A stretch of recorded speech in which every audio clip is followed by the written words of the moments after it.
Vamos a estar hablando de Diccionario íntimo de una rebelde, de Tino Amézaga, que es un argentino que está viviendo desde el año 2022 aquí en Montevideo. Hace especial hincapié que vive en Capurro. Pero bueno, contanos de vos, Tino, bienvenido, ¿cómo estás? Hola Jaime, buenos días. Primero, muchas gracias por la ¿Te invitación. llamas Agustín? Me llamo Martín, Martín Miguel, como el gaucho Güemes, uno de los que frenaron a los realistas en el norte argentino. Soy oyente de este programa, así que tengo mucha emoción y es un honor estar contigo. Sí, vivo hace casi 4 años y Capurro para mí tiene algo de barrio que se parece mucho al barrio de mi infancia. Un barrio con cierta injerencia de fábricas y demás. Con urbano bonaerense. Y cuando me vine en 2022, estuve en una pensión en Capurro. Y después me fui por otros lados de Montevideo y las vueltas de la vida me permitieron hoy estar frente al Parque Prado, que para mí es un lugar maravilloso. Está bien. Parque Capurro, perdón. Sí. Sos profesor de literatura, de idioma español y además director y actor de teatro. Exactamente, varias cosas. Sí, no, está bien. No, y menciono el tema del teatro porque esta, que es tu primera novela, que además es una edición hermosa de Astromulo, tiene un nivel de descripción visual y de detalle que alguien que tiene una formación vinculado a lo artístico y a lo visual me parece que le sale mucho más cómodo. Sin duda, sin duda. De hecho, a mis estudiantes de teatro siempre les digo que es mucho más interesante pensar en imágenes que en historias, porque vos a partir de una imagen podés construir un relato, podés avanzar en la trama, teatralmente hablando, y queriendo contar una historia se te complica, porque ahí aparece la fidelidad, el ser como cuidadoso y demás, pero en cambio la imagen te permite para mí la construcción de la ficción y me preocupé para que haya... Eso se nota, porque además hay un nivel de detalle, o sea, y además, si bien la novela está en capítulos, dividida en capítulos por letras, por eso se llama diccionario íntimo, también es lineal, la historia es lineal, se va avanzando en el tiempo. ¿Qué es lo que querías contar? Para mí había una historia que surge a partir de una anécdota familiar de una tía abuela mía que aún vive, que tiene 101 años, y que me contó que cuando ella iba a cumplir 8 años, estaba contenta porque le iban a celebrar por primera vez en su vida su cumpleaños. Imagínate, año 1933, ¿no? Lo que significaba eso en un pueblo. Bueno, vos venís también de un lugar no muy amplio. Y estaba contenta, pero el día de su cumpleaños, el 9 de enero del 33, sus padres le avisan que no había celebración porque había habido una revolución. Una revolución radical, que es uno de los partidos centenarios de Argentina. Y a mí, que siempre me gustó la historia, dije, ¿cómo puede ser que en el 33 haya habido una revolución y yo no esté enterado? Pero entonces no es tan conocida. Para nada. Porque... Para nada. Y le pregunta a mi tía abuela, digo, ¿seria? ¿Pero cómo que hubo una revolución en el 33? Y ella me cuenta lo siguiente, me dice, no, se estaba organizando una revolución del Partido Radical y otros civiles, pero se suspendió.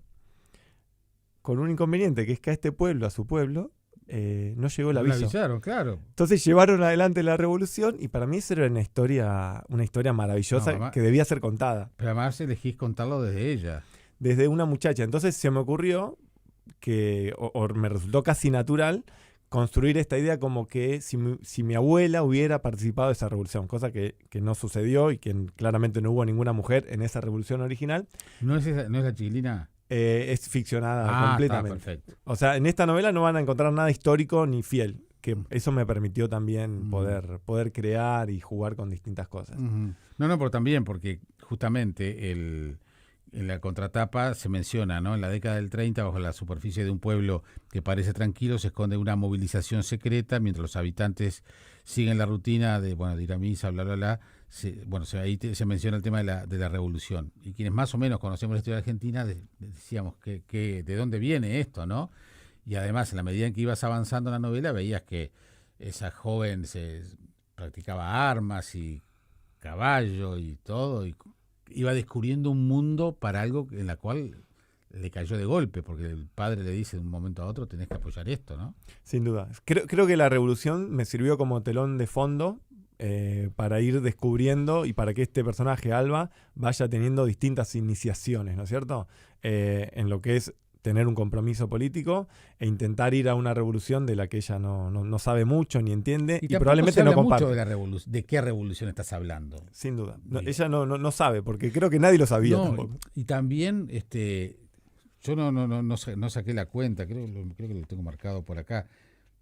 También se habla muy poco de los lugares, o sea, las referencias, creo que las primeras referencias a alguna calle o algo están en la mitad del libro, por eso lo tengo marcado, que mencionás alguna calle o algún pueblito, pero después tampoco hay ninguna referencia específica. Sí, yo busqué que fuera así, que no hubiera ningún tipo de relación para que vos puedas decir, bueno, esto es la historia de este pueblo en determinado momento. Quería que tenga cierta o algo de universalidad, que en realidad... No es una historia argentina. No, claro. Yo incluso quería que alguien que la leyera pudiera pensar, pero esto podría haber sido mi pueblo, sí, sea cual sea, San perfecta. José o el que sea. Sí, perfecta. Y la única referencia que hay es la del río Salado, exacto, que es un río que en Argentina hay muchos ríos salados. Sí, porque hay varios a lo largo y ancho del país. Y después algún pueblito o algún, creo que es pueblito o calle, no me acuerdo. No, ahora. calle, porque después se habla de la capital. Los diarios.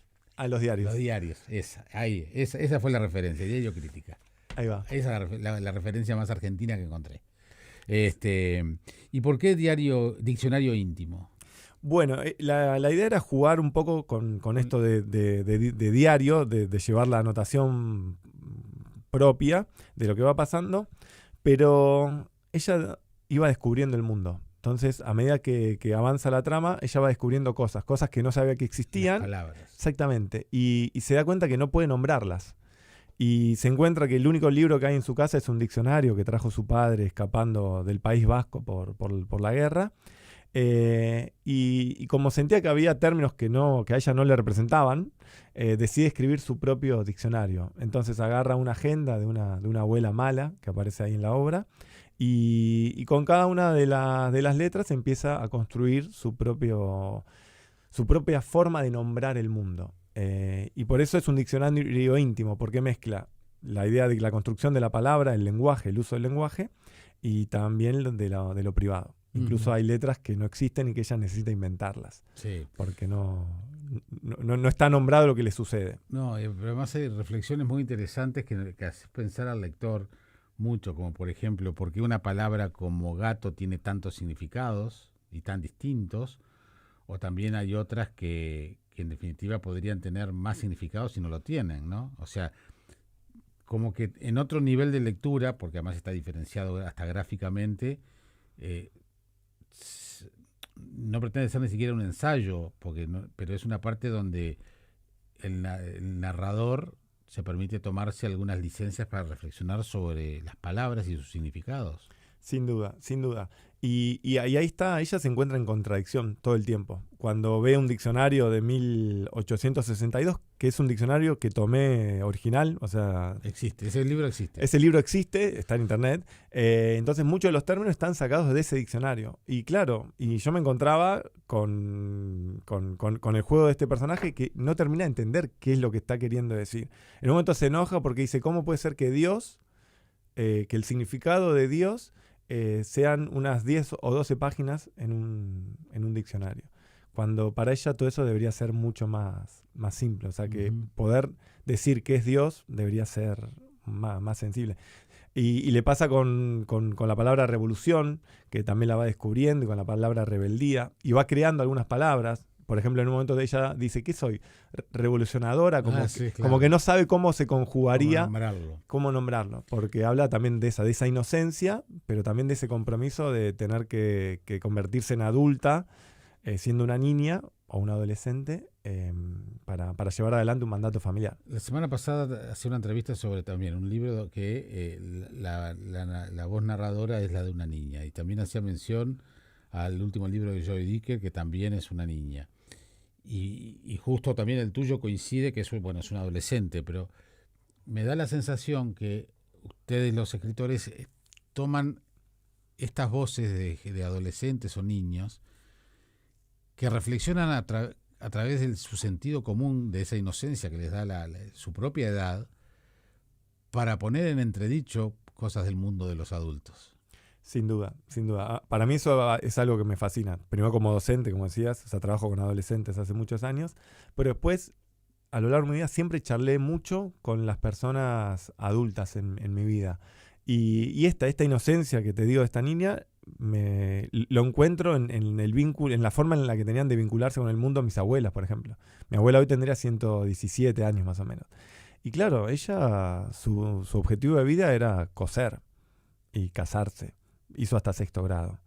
Entonces ahí había una forma de ver el mundo desde los ojos de una infancia, pero de otro mundo también. Entonces, como a mí me resultaba interesante cómo aquella infancia, aquella vida, aquella forma de ver el mundo de hace 100 años podía ser atractiva hoy y podía interpelarnos hoy en día. Uh-huh. Y creo que hay que en esto del descubrir de las palabras, la novela transmite varias de esas sensaciones que siguen vigentes. No, además está bueno ese otro nivel, el que termina cada capítulo, que es muy breve, pero es muy profundo académicamente, ¿no? O desde el punto de vista más literario, no sé cómo llamarle.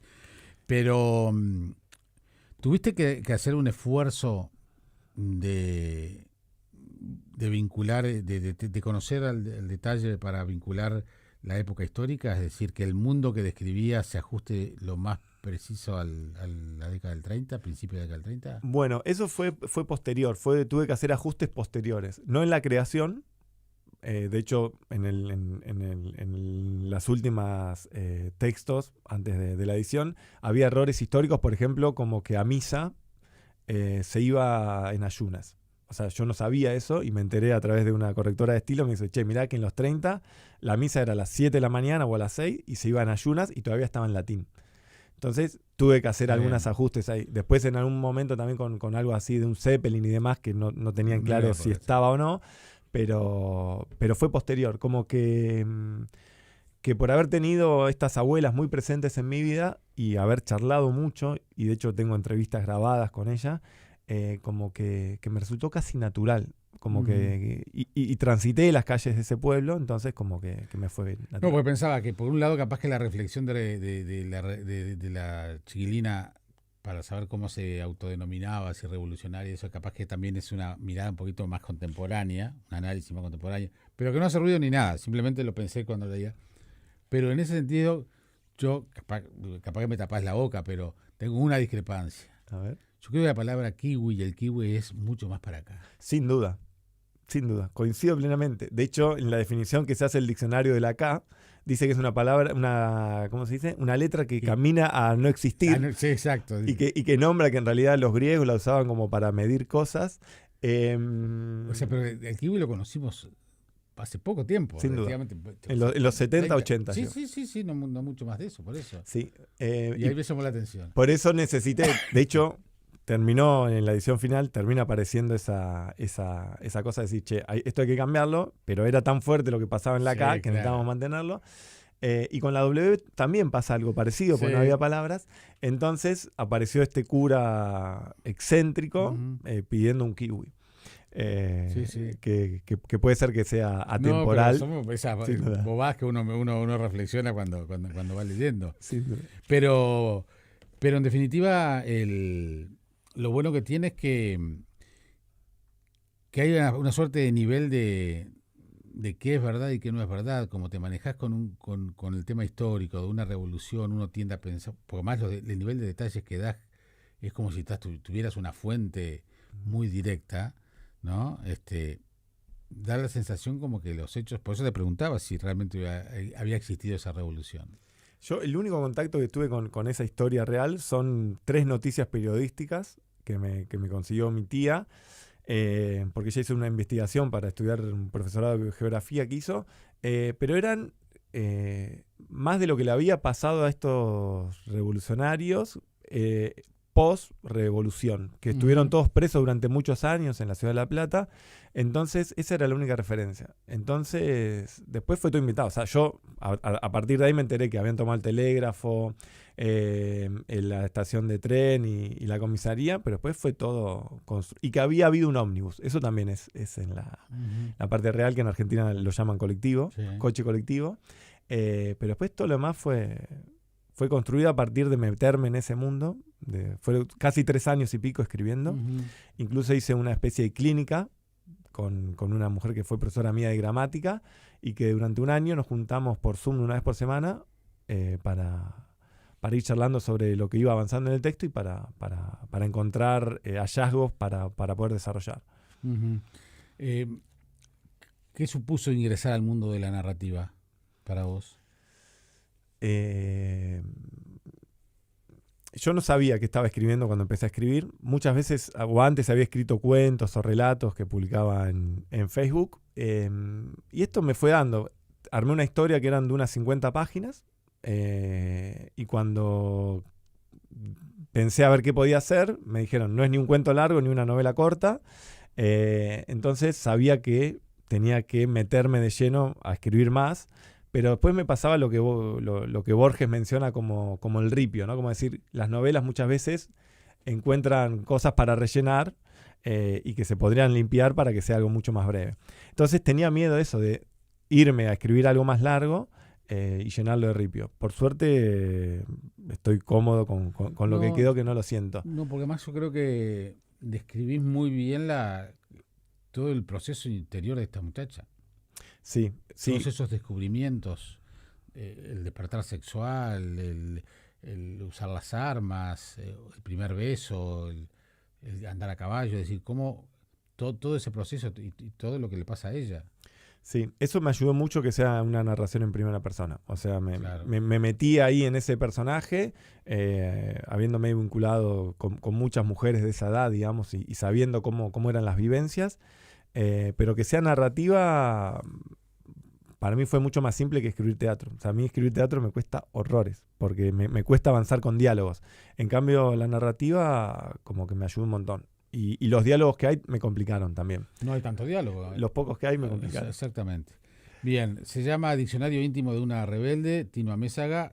Se supone entonces que empezó la carrera como escritor. Me encantaría. Depende de vos. Me da miedo, pero me encantaría. Depende de vos. Sí. Le está yendo muy bien al libro, tanto acá como en Argentina. ¿Estuve la semana pasada de presentaciones por allá? Sí, estuve hace una semana en una feria del libro en San Martín de los Andes, que es al lado de mi pueblo, Junín de los Andes, y antes en Buenos Aires, una feria internacional también, presentando. Y la verdad que estoy contento con lo que va sucediendo con la novela y con las devoluciones que me van haciendo y los disparadores que genera la novela. Diario íntimo de una rebelde, de Tino Amézaga, editado por Astromulo aquí en las librerías en nuestro país. Gracias por venir. Sí, muchas gracias. ¿Y puedo decir algo más? Por supuesto. Está distribuyendo Escaramuza, así que pueden encontrar en cualquier librería. Y si no, me escriben ahí por Instagram a Tino Amézaga, y ahí les paso el dato y demás. Y quiero agradecer también a Virginia Escaso, que me ayudó mucho para estudiar acá. Una genia, a quien recomiendo. Y a vos por esta charla. Gracias por venir. Muchas gracias.